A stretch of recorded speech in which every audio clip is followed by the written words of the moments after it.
Hej med jer. Det er i dag den fredag den 17. april, og i morgen er det den 18. april, det betyder, at det er en god dag. Og en god dag, det er jo her ved Christenskirken i dag, hvor vi går ud og møder alle de mennesker, der har bedt os kirken om hjælp. Det er fantastisk.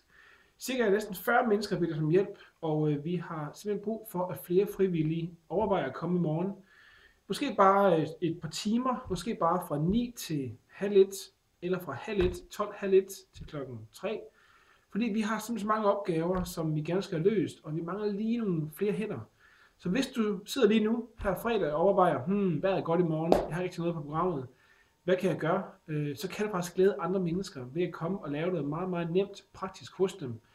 Vask vinduer, gør rent, ordne haven lidt, hjælp med at hente nogle varer med en trailer, eller simpelthen bare besøge dem og snakke med dem. Der er mange mennesker, der har brug for hjælp, og vi har været lige nu på nippet til at melde fra til mange opgaver, fordi vi ikke kan nå det i morgen, grundet med mangel på frivillige. Men hvis du overvejer lige nu, så ring til mig på 41 72 71 08, eller skriv en mail til mig på peter@christenskirken.dk, så er du med i morgen. Vi starter klokken 9 her i Christensgården, der er rullestykker og kaffe, men hvis du tilmelder dig, så får vi også brud til dig. Så skriv lige en mail. Du er velkommen i morgen, det bliver en god dag, så have det godt. Hej.